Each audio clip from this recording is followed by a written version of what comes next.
of peace, and it comes as the world remembers a successful but imperfect peace plan. 30 years ago, the Bosnian War finally came to an end. Under the leadership of the Clinton administration, leaders of Bosnia, Yugoslavia and Croatia came together in Dayton, Ohio to sign a landmark deal that put a stop to almost 4 years of that brutal war. It killed approximately 100,000 people, displaced hundreds of thousands more, and culminated in Europe's deadliest atrocity since World War II, the Srebrenica genocide. The Dayton Accords divided Bosnia into two autonomous entities patrolled by NATO peacekeepers. And while divisions remain, in the 3 decades that have passed, war has not broken out again. So how can this time-tested diplomacy inform war and conflict resolution today? Let's bring in 2 lead actors in this drama: Christopher Hill, former ambassador to Serbia under President Biden, and Carl Bildt, the former Swedish Prime Minister, who also was Bosnia's first post-war High Representative.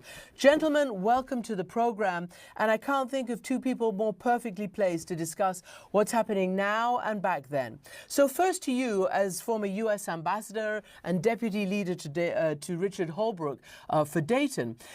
What do you make of the reports of how the Trump administration is considering ending the Ukraine war, which started with Russia's illegal invasion in 2022?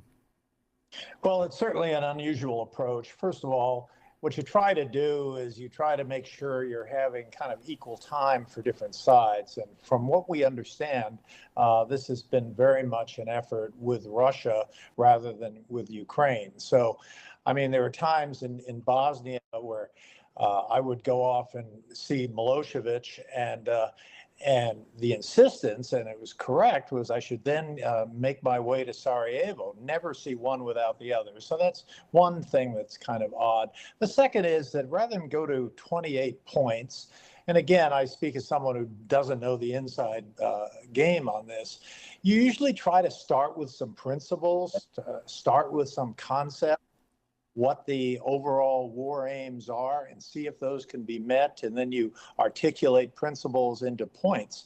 But these seem to be efforts to go right to the points. And again, you know, when you're out there trying to do something, you don't like people on TV to tell you you're not going to succeed. But I must say the odds are long. So Carl Bildt, also as a European, it appears that the EU has not had a look in. Can you tell me what concerns you have and what you think about the prospects of, apparently, as far as we know, and as Chris Hill says, we don't know all the details yet, basically just hammering out this framework with the Russian side? Well, we only have very sort of uncertain information via the media, and that information hints at the U.S. negotiated accepting more or less all of the key Russian demands.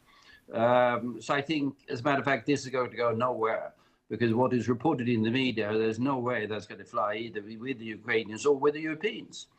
And it affects the Europeans both directly and indirectly. So I think this is going to go nowhere. Let me play for both of you a little bit of that kind of reaction from the EU's Foreign Affairs Chief, Kaja Kallas. Let's just play this. Of course, for any plan to work, it needs Ukrainians and Europeans on board. So this is very clear. Also, we have to understand that in this war, there is one aggressor and one victim. So we haven't heard of any concessions on the Russian side.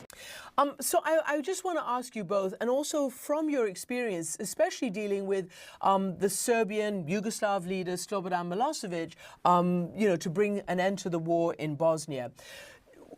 Chris Hill, what you know, in Dayton, you all had all the parties together. You brought them to Dayton, and it was hammered out with them.